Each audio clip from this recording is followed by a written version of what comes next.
Welcome to the B'nai B'rith International podcast. I'm your host, CEO Dan Mariaschin. We appreciate your spending some time with us today. Older people are too frequently forgotten or disregarded in society, and the coronavirus crisis has exacerbated the issue, particularly with the high-risk category in which seniors find themselves.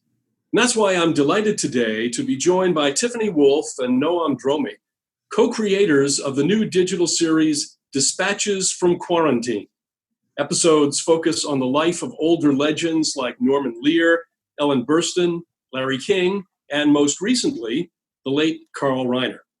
Dispatches, truly a series for the coronavirus era, is produced by Silver Screen Studios, a production company created by Woolf and Steve Goldbloom that looks to those living well into their later years to show all of us how to live fully and to be role models for a great last act of our lives. Also with me today is Janel Doughten, Associate Director of the B'nai B'rith Center for Senior Services. Doughten develops and provides training for the residents of B'nai B'rith's senior housing buildings across the country and frequently works with the Department of Housing and Urban Development.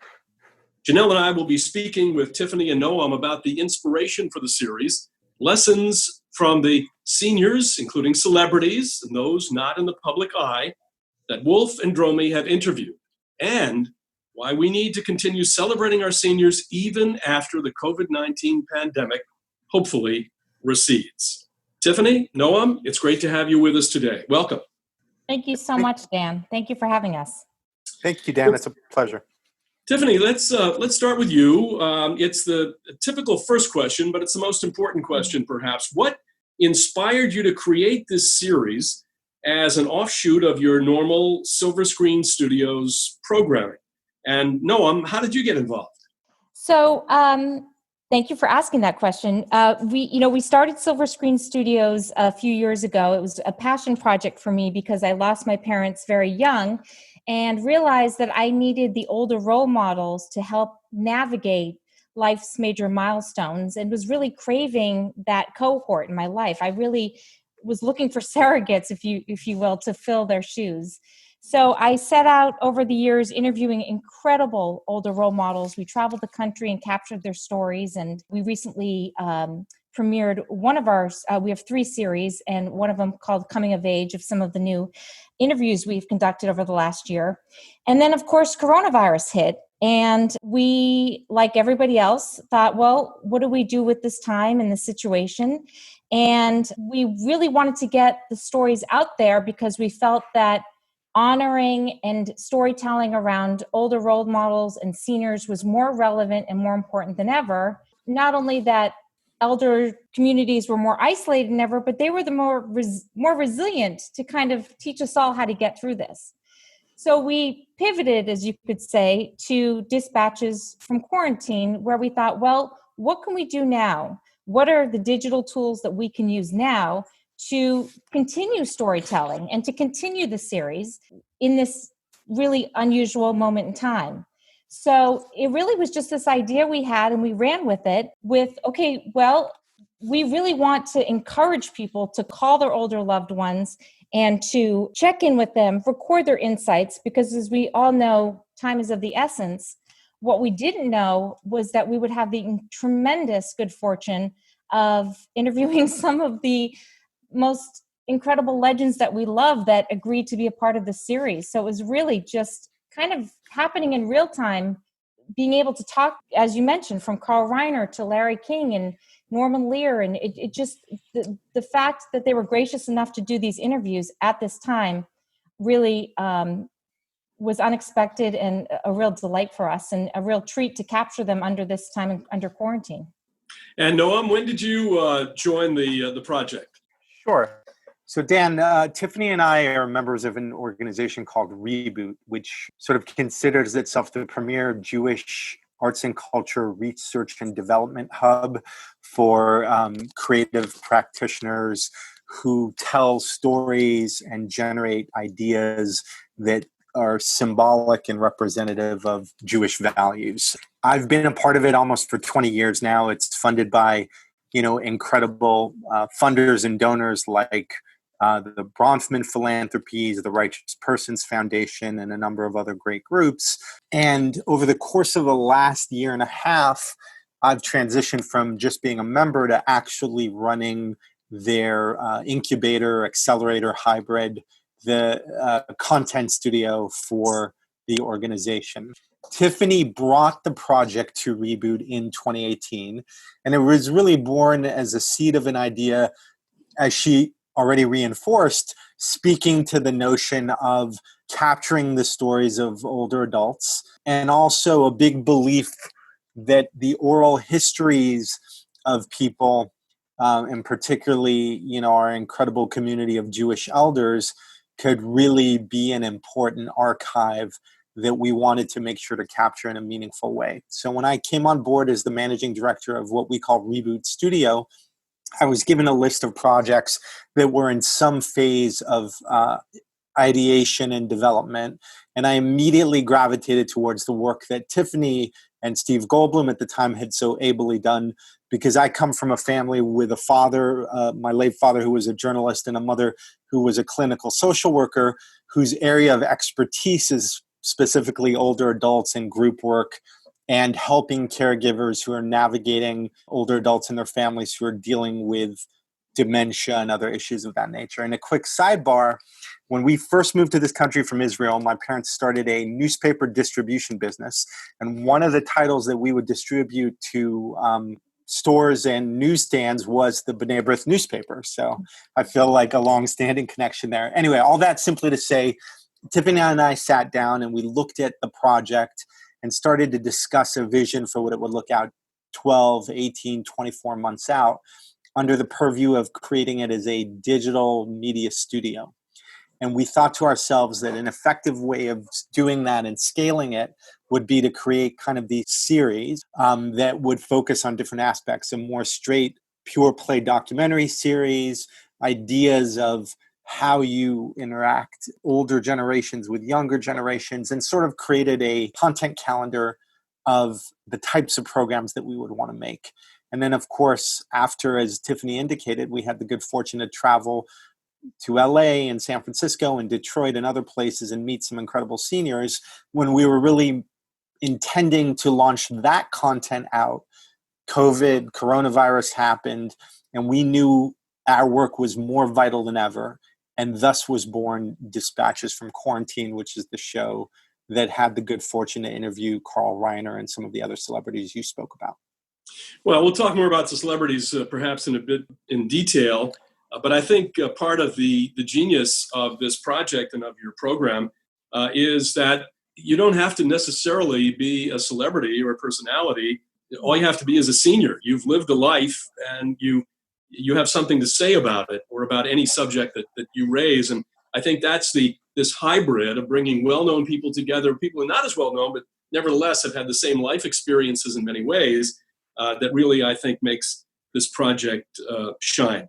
And Dan, our motto, Tiffany and I, is that all seniors are celebrities in their own right to somebody. So your point is very much well taken. And we've, in all candor, some of the stories of people we've never heard of read like they could be a big budget Hollywood movie. So it's kind of awesome. Yeah, as someone who works with seniors in programming, everybody has a story. So it's so true. We have a question. What do you hope people will get from Dispatches? Our hope is that Dispatches will just be a conduit to opening up relationships with older loved ones in your own life. And like we were saying, everybody has a story to tell. Everybody has a story that should be heard. And that's the thing that what we've noticed and what we would love to be a part of in changing is that sometimes the elderly population are a very overlooked community, but they have the most rich, beautiful stories to tell. And you really do, at any age, have to look back to look forward. And there's just so much knowledge and wisdom and wit and spiritual growth on so many levels to talk to your elders that if we could in any way kind of push the needle towards that, that would be a gift for us. Janel, as we, all of us, not only in the States, but around the world, are navigating a period of social, economic, health, and cultural, upheaval. I'll be that blunt about it. One of the things that Tiffany and I and our network have really tried to navigate is what is the role and responsibility that each of us play, and not feeding into the vitriol, but really elevating the conversation in a meaningful way. And I think the importance of what Tiffany has created and she and I have been able to cultivate and expand upon together is really the notion that older adults bring a perspective and a life view, having survived really seismic eras throughout history, from the Second World War and the Holocaust to advancements in technology to a number of things, both hopeful and at the time perhaps seemingly hopeless, that defined the eras in which they grew up. It is incumbent upon us to make sure that their stories do not fall into the cracks of history.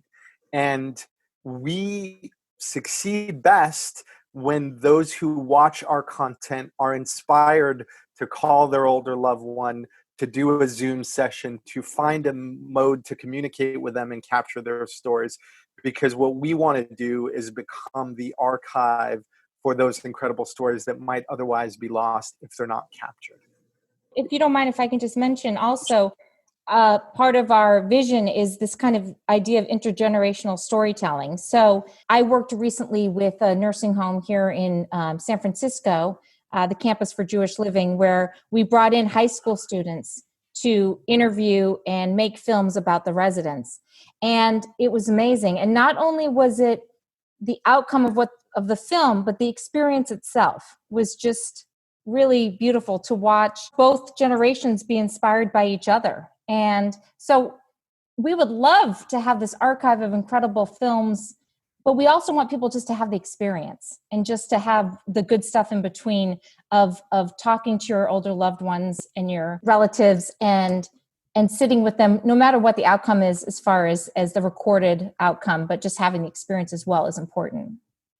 Yeah, I think it's interesting. I think that seniors, and you've learned this, I'm sure, they bring, and you've outlined this in your comments just now, and seniors bring two things to the table when they talk about life. They can talk about the flow of technology, how things have changed. I mean, my mother was born about a quarter of a century after the invention of the telephone and 12 years before the Wright brothers took their first flight, and lived all the way through a life of 85 years. So there's that part of the story. And then the other part of the story is lessons from life, which you have gone through in terms of, what do you think about the 10 Commandments? What do you think about adversity? What do you think about death? And so there's a lot there really to bring to the table. What I'd like to ask, though, is in the course of doing this, what did you learn that you were surprised to hear? Was there anything out of the ordinary that stands out from what you've heard so far? One of the things I was delighted about is, interviewing, for example, Carl Reiner at 98, and many others like him, whether you're Carl Reiner or Dick and Lois Gunther, or, people from the Jewish community or on the big stage. People at that age that seem to have a great last act of their life is that they're so curious and so interested and still working on things. I mean, a lot of these people could hang their hats at 80 and say, you know what, I've lived a good life. I'm just that's it. But they're still going out to discover new things, whether it's, reading or writing or art. It's just that creativity and that curiosity seems to never stop. And that was a wonderful, delightful surprise. On the flip side, we really are profiling people that have a great last act of their life, and there are a lot of people that don't. A lot of people, aging is a very arduous and difficult process. So we understand that we're highlighting kind of the best case scenarios. So we understand that it's not always as positive as we would hope. So really reinforcing a lot of what Tiffany has said. We spent a first season on both of our premium digital shows, Coming of Age and Dispatches from Quarantine, interviewing fairly affluent or middle class, predominantly Ashkenazi Jews, some non-Jews, but who had an affiliation with the community, And they offer a very particular perspective. I think what was interesting, though, for those particularly who were not quote unquote famous, and Dan, to answer your question specifically, an eye opener and a reminder for us is just that we have a very skewed relationship with aging in our culture. Retirement is meant to happen at a binary at a certain age. We behave as though the worth of older individuals is relegated to them as grandparents or them as sort of secondary citizens. So ageism is very real. Some of the seniors with whom we spoke, the non-famous ones in particular, have to navigate a world in which their contributions are not considered as valid because they, quote unquote, have been put out to pasture. And that's very troubling. I think it's an important consideration in all of our own lives to realize we actually really need the wisdom and insight of people who have lived and succeeded and failed in order for us to really understand and have a holistic perspective of all the craziness we're experiencing in the world right now. So there you go.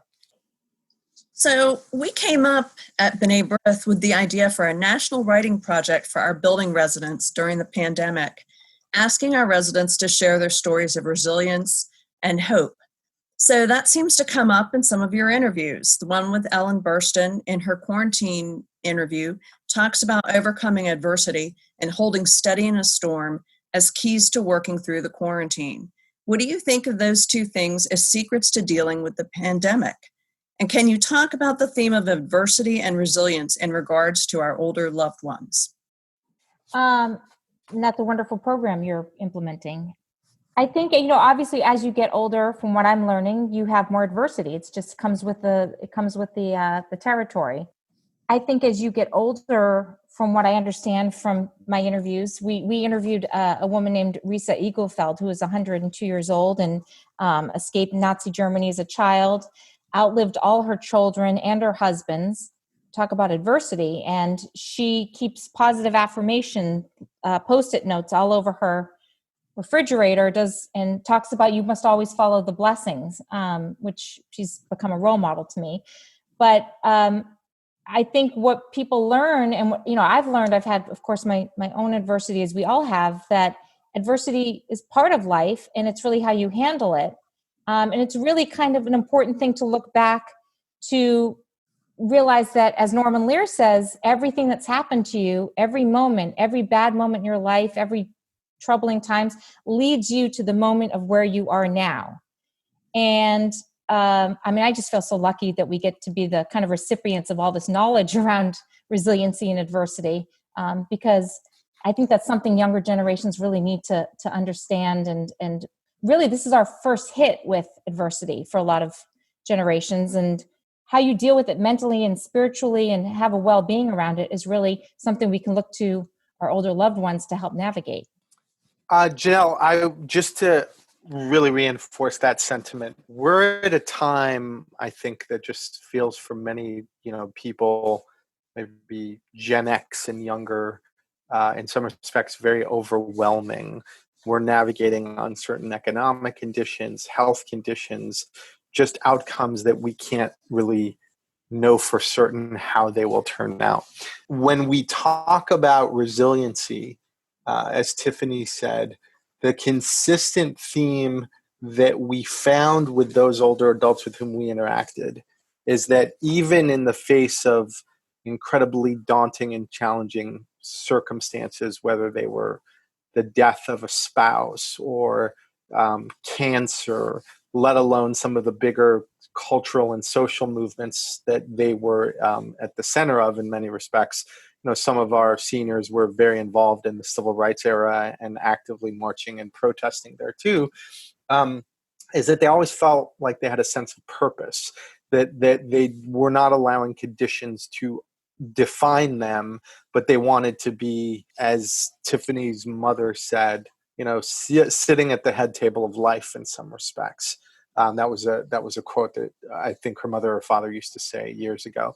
And I think what's important there is that attitude we found so pervasive in a way, so that it reinforced the idea and the lessons were learned that says, it's not a self-help book. It's not solely a daily affirmation, but it really reinforced the idea that life is as much about the journey as it is about the destination, but more importantly, that we're all going to experience incredibly challenging and problematic times.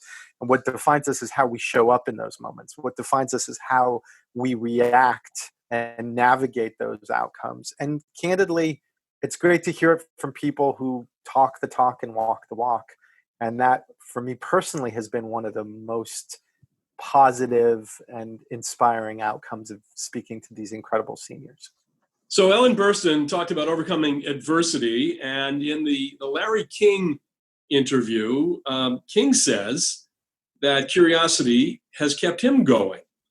Is curiosity a trait that can be helpful to seniors, and especially during a pandemic? Absolutely.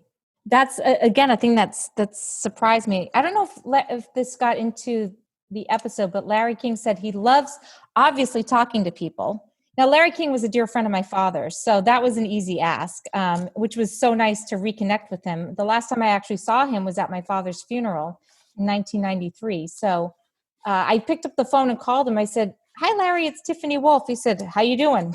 I was like, didn't miss a beat. And I said, "Well, I'm doing this little series. Will you?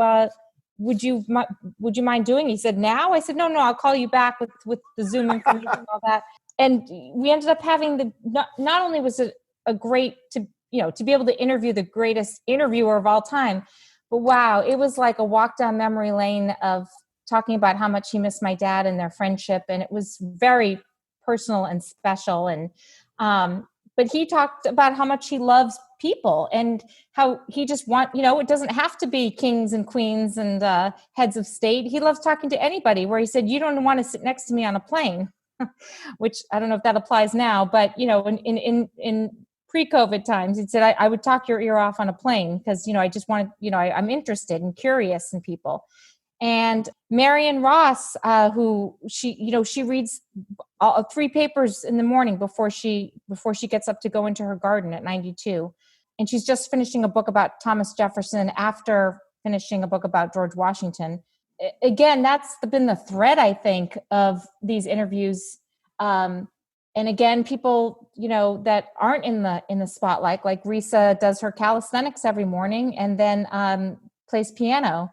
So that has been a real lesson at my age or any age, that you have to always stay curious, stay interested. Carl Reiner talks about, we asked him his key to longevity, and he talks about the book he wrote, How to Live Forever. And it was a joke, but the premise was keep working on things, keep doing, keep improving. And that's really been something. If you're going to keep doing and improving at 98, I think I can do some improving at 49. Point well taken. Noam?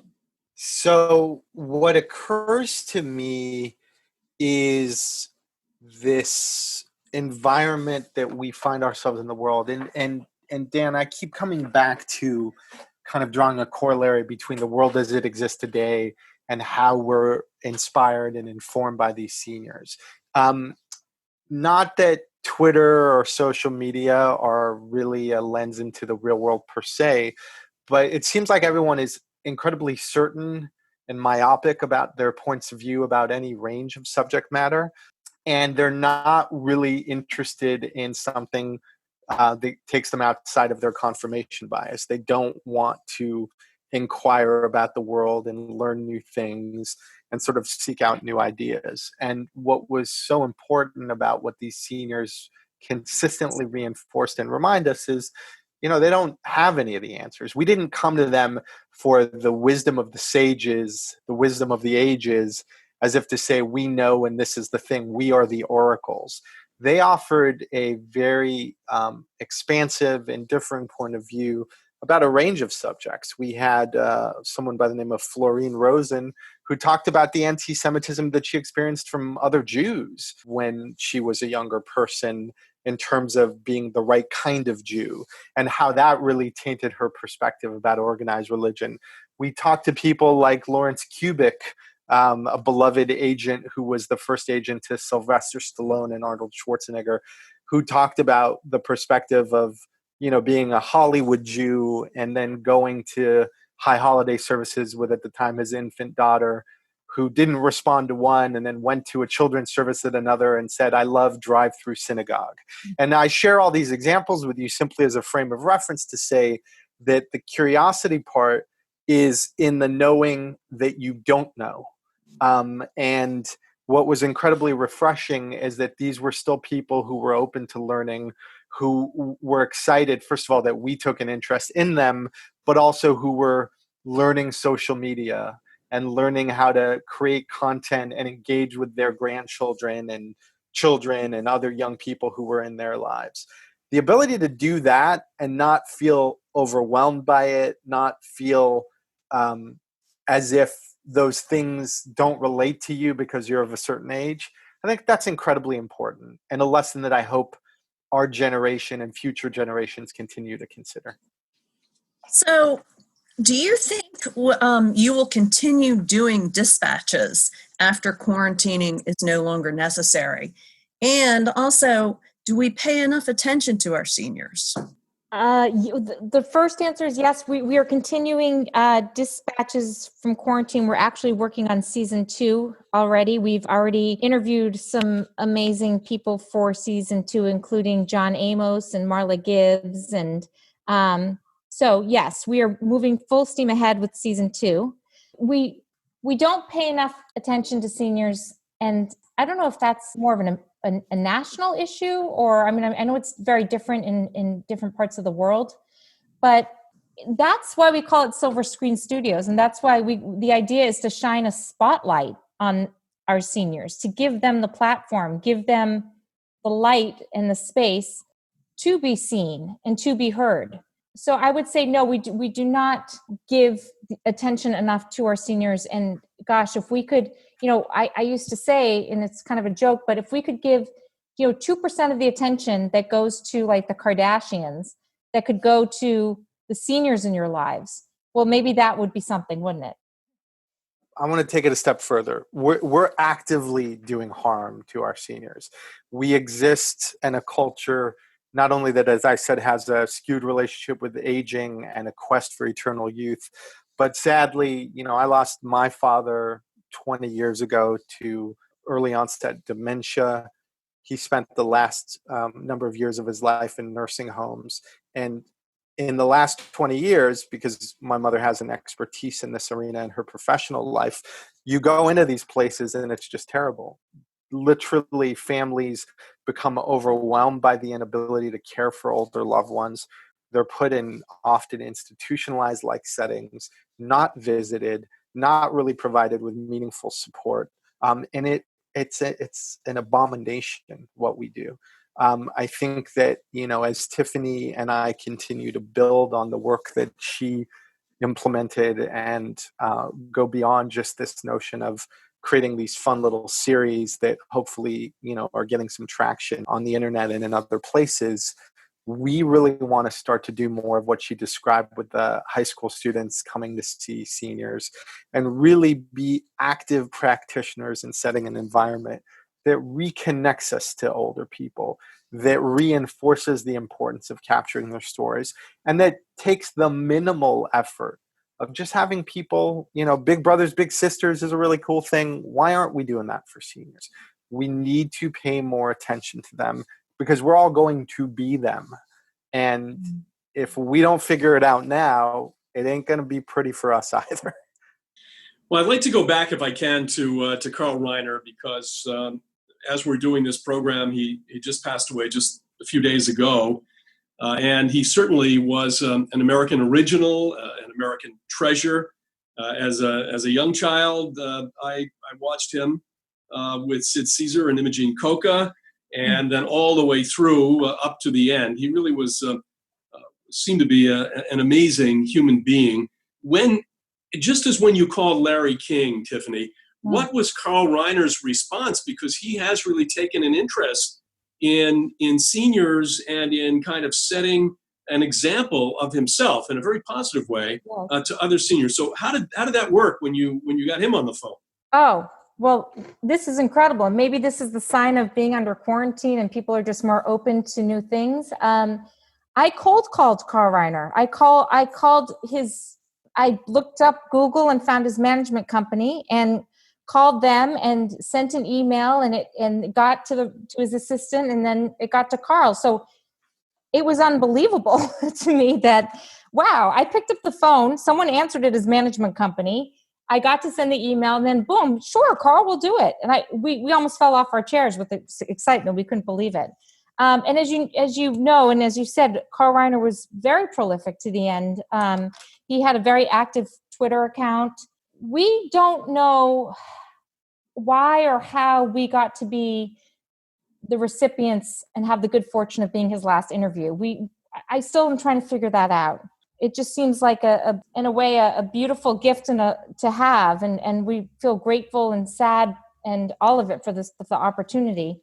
But it was really amazing. I don't know if you followed his Twitter account in the last couple of days or this interview, but it did feel like he was summating his life a lot in the last few weeks. And really the Dispatches from Quarantine featuring Mr. Reiner, he gave us his life story. He sat down with us from when he was born to up until today.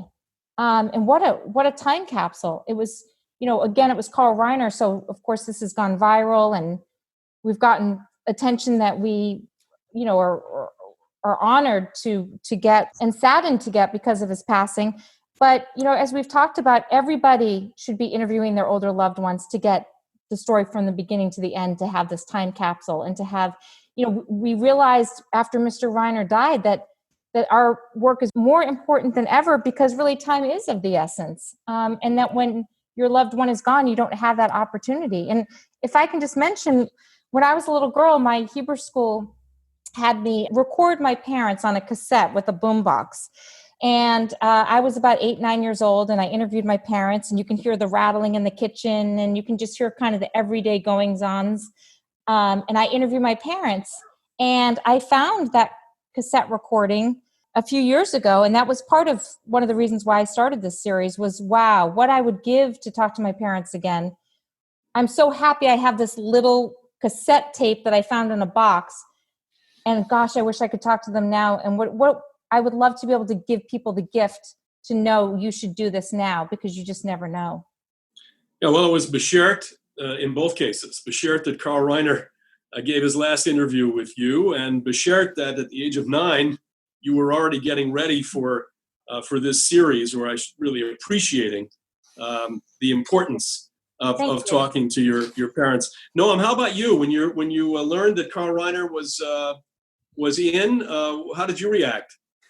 So, one of the things that continues to astound me and is such a privilege of getting to work with someone of Tiffany's caliber is that, at a time where people in her professional field, public relations, are really reliant upon all these digital tools and don't bother with the human touch, don't do that sort of shoe leather work of really in engaging with people on a human level, that really is part and practice of how she approaches that. And it amazes me the number of people who will immediately connect with her in such a meaningful and authentic way because of how she presents herself. So when we knew that Coming of Age had to sort of take a pause, our kind of more formal kind of A&E biography type series, and we were going to try and do something on Zoom, she and I put a wish list together of the kinds of names that we would want. And they included Carl Reiner and Mel Brooks, Dick Van Dyke. They included, obviously people that she and her family had a past with, like Larry King. And it was just amazing, the goodwill that was harnessed by people who came out of the woodwork and said, hey, love what you do. Here's a connection to such and such. And the Carl Reiner piece, I think, was so meaningful for a couple different reasons. One is because he continued to be someone that we observed as being very facile and active as a thinker and a creative person, and he exactly represented the kinds of stories that we wanted to capture. I think equally as importantly, and I say this from a somewhat kind of selfish perspective, we wanted to do right by him, and we wanted to make him smile. About a week after we sent him the interview, so we conducted the interview in May, mid-May, and then we kind of sent it to him to look at in early June, weeks before he passed. And his partner in his publishing imprint sent us an email, and he basically said, I got to let you guys know, you put the biggest smile on Carl's face. He absolutely loved what you did. In fact, he and Mel are going to, after watching Jeopardy and Wheel of Fortune tomorrow night, they're going to sit and watch it together. And I thought to myself, Dan, I got to tell you, talk about a bucket list moment where a guy who brought me and my family years of joy with the Dick Van Dyke Show. And again, I wasn't alive when it first came out, but subsequent to that, and whether it was the Oh God movies with George Burns and all the things he did, the fact that Tiffany and I even brought a moment of joy in his final days is the best feeling in the world. Well, we've got time for one more question. Janel? Yeah. What advice do you have for people who want to connect with their older loved ones? Well, I think that you want to make it as easy as possible for both of you. If you're talking about relationships that maybe you haven't nurtured over the years, I just find I don't know if everyone else does, but under quarantine, I feel like there's just this global pause and a global energy of kind of authenticity and mending relationships and repair. I guess maybe you can call it tikkun olam. But I think people are ready to have more meaningful conversations right now. And it seems people are open to it. I mean, I've just felt it in my own life. There's just been magical things of mending relationships and repairs and forgiveness and moments of grace, really, that if you're going to do it and you want to reach out to your older loved ones, and maybe not the ones that you talk to every day or that you haven't known how to start the conversation, just do it, because some really special things seem to be happening right now with that. Janelle, I sort of think of your question in two parts. One is exactly what Tiffany outlined, which is, seize the moment and the opportunity, because the future is guaranteed to no one. So the person you've been waiting to connect with, maybe a family member with whom you've fallen out of contact or there was some tension, now is the time for forgiveness. Now is the time for, reconnection. And that's something that people just need to take advantage of and figure out in their own right. Now, the other part of it, of course, is these incredible technical tools exist. And by and large, I also find that people tend to think that older adults are Luddites. But the truth is, some of the tools, if they have an iPhone, you can communicate through, the camera technology there. Zoom is fairly straightforward to use. So, the thing I would always say is try and connect with them in whatever medium is most accessible and available to them. And then find ways in which you can also capture and record either the audio or video of that. Zoom, the platform that we're speaking with you and Dan on right now, is very intuitive, has a recording feature, so that's a great way to do it. We did my mom's 81st birthday on Zoom, and about 200 people showed up to that, which was incredible. So it's those kinds of things. The moments that we're all accustomed to, the rites of passage, we're being denied because of these circumstances right now. Do not allow that to be an excuse to not seek out a sense of community. Silver Screen Studios anchors that in the voices and experience of older adults, but I think it's an important reminder for all of us, which is the graduations, the birthdays, the bar and bat mitzvahs, etc. You find a way to bring people together, because if one thing humankind needs, and that these seniors remind us, is the power and promise of connection. And that's what we are excited to continue doing and sharing those stories. Well, your mini documentaries shine such an important light on older adults whose stories deserve to be remembered and to be celebrated. Tiffany, Noam, thank you both so much for joining us, and really lots of luck to both of you going forward. Thank you so much. Thank you for having us, and we so appreciate the time spent with you. And Janelle and Dan, it's such a pleasure, and thank you to your team as well, and wishing you both health, safety, and good tidings in the weeks and months ahead. The series is called Dispatches from Quarantine and is produced by Silver Screen Studios in association with Reboot. You can watch every episode at silverscreenstudios.org and on the Silver Screen Studios YouTube channel. Thank you to Dispatches from Quarantine co-creators Tiffany Woolf and Noam Dromi, and our own Janel Doughten for joining me today, and thank all of you for tuning in. Now, if you like what you've heard, make sure you never miss a show by clicking the subscribe button wherever you get your podcasts. And be sure to visit our website, b'nai to learn about our work, like us on Facebook, and follow us on Twitter. For my guests, Tiffany Woolf, Noam Dromi, and Janel Doughten, I'm your host, Dan Mariaschin. See you again next time on the B'nai B'rith International Podcast.